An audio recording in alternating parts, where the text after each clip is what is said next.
Hello, people. Good afternoon, good evening, good morning, depending on when this drops. I hope you're all doing well. Please do smash me a like on the video, subscribe to the channel, get your comments in, and of course, hit that notification bell. I'm going to start on a bit of a somber note. Some of you probably would have already seen, and regular viewers of the channel will have heard. But as you know, my mum was poorly. Unfortunately, she passed away on Saturday morning. I know some of you will be thinking, what you're doing a video.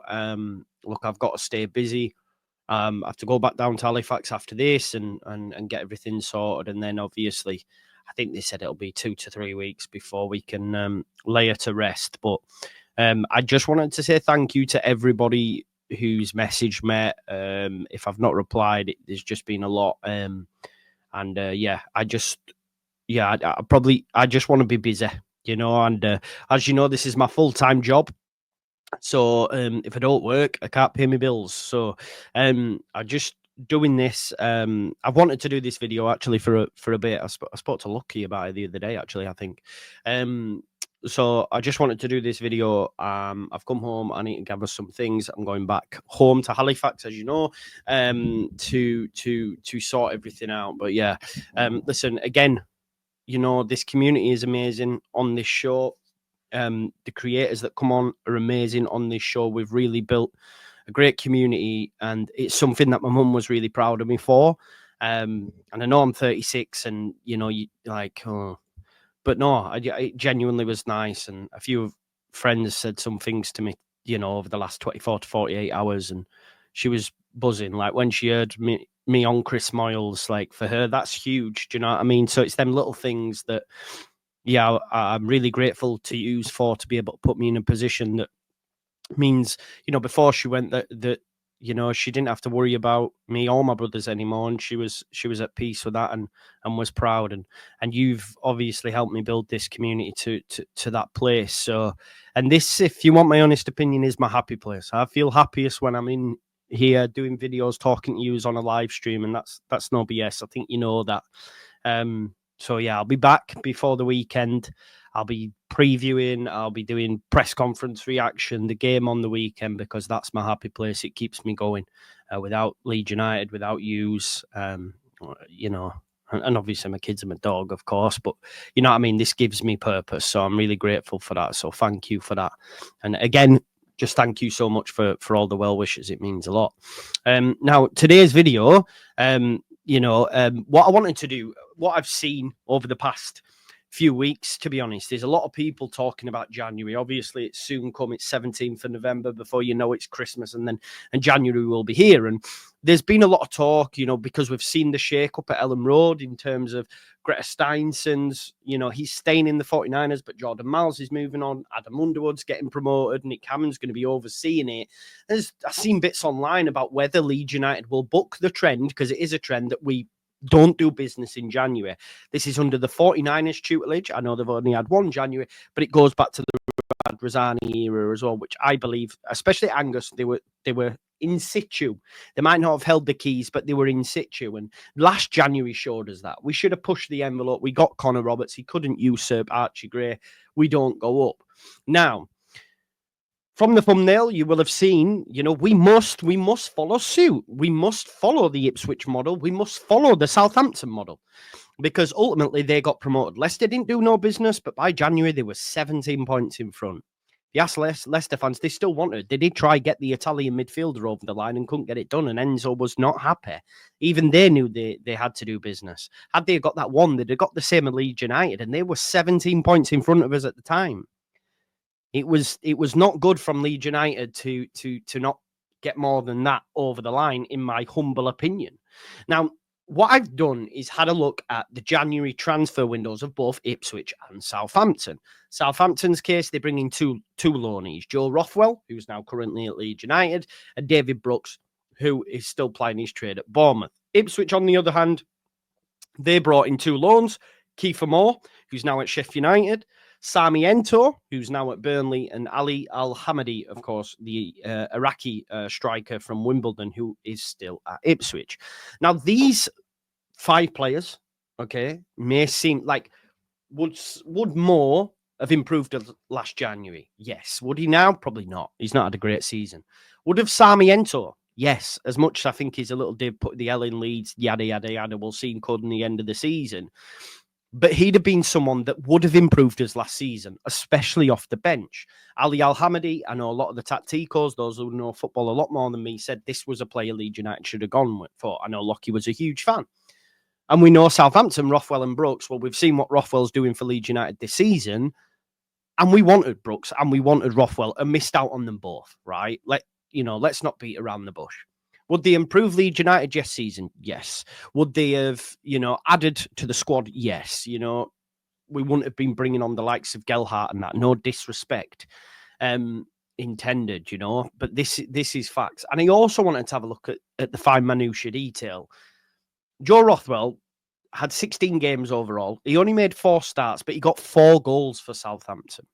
4 goals, which were pivotal in terms of winning games, changing games, having an upside to. David Brooks, on the other hand, played 17 games from January till the end of the season, started 11 of them and got 7 G&A. That was 2 goals and 5 assists. Leeds United brought in Connor Roberts. Yes, we needed a right back, but ultimately he did get a couple of goals. He did, Leicester, etc. But we needed more.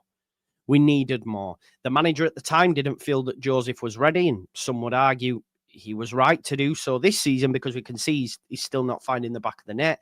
We knew Bamford's injury history. We knew Pirro at the time wasn't a 10 as much as Farke tried him to be. There was holes in the squad. We missed an attacking 8. We missed a number 10.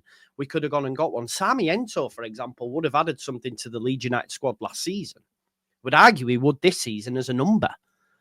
Not that I want him, we want better than, but ultimately, I think sometimes people see these names. I remember mentioning Kiefer Moore and getting laughed out of the park in January. He went to Ipswich, and we know how pivotal he was.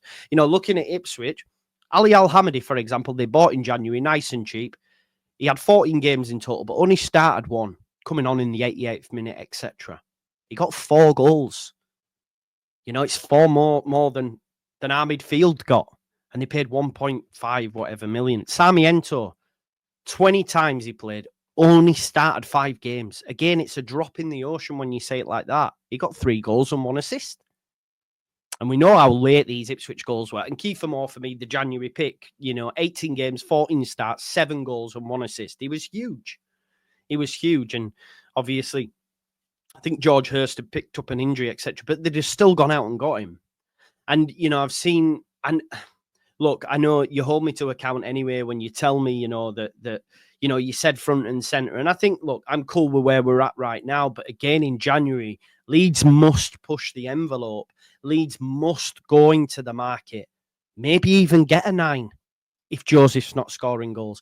Go and get someone from League 2 that might have a future, like an Ali Al-Hamadi. 1.5 million, drop in the ocean. Oh, yeah, he won't play much, Joe. What's the point? He got 4 goals. Go do it. Go get a loan from the Premier League. We wanted Buendia. Buendia's still not starting games. Have another dabble. Don't rest on your laurels. Don't sit on your hands. David Brooks isn't getting games. David Brooks isn't playing much for Bournemouth. We know how good Bournemouth are. Go back there. Go look for these players. I mean, Sheffield United have something to say, I'd imagine, with him coming through there, of course. But my point is, Leeds mustn't sit on their hands. Leeds mustn't rest on their laurels. And I'm already seeing maybe sections of the fan base that are maybe going, yeah, I don't think we will. Well, we can't have that opinion. We have to. We must, regardless of where we're at. Because I dare say we're not going to have a 17-point lead like Leicester did. And Leicester still tried to do business. They obviously had the guys of the points deduction, etc., hanging over them, hence why they didn't. But they still tried to do it. Had they have got that one over the line, they'd have done the same as us. And they had a bigger and better squad than us. Burnley will do business. For a fact, Burnley will. Burnley, I mean, look at Hull. Look what Hull did. Carvalho and the likes, all these players. We should be following suit. And I think it's a perfect, if you were to look at a case study, do some investigative work, it took me 5 minutes to go, right, okay, who did they bring in January who beat us to promotion?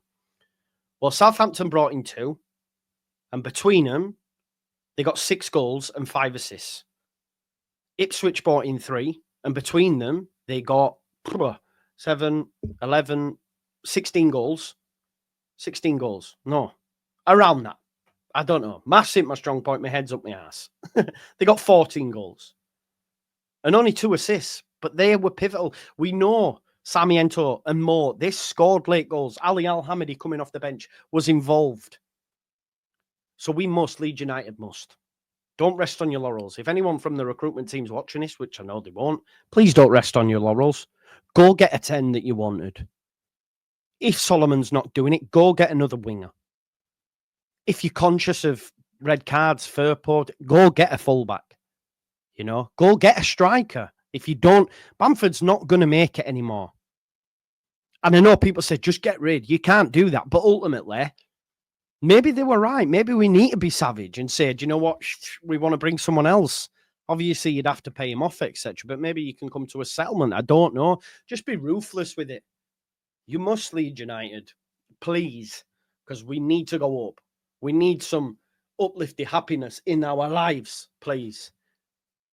But yeah, look, that's it. I don't know when this will drop. I'll be away now till about Wednesday. So, you know, because from Wednesday, you know, we'll be looking ahead to Sunday's game, preview, all that sort of stuff. So, yeah, listen, thanks again for your support. Smash me a like on the video, subscribe to the channel, get your comments in, and, of course, hit that notification bell. And I'll see you in a bit. Love you all, man. Peace out. Leeds, Leeds, Leeds.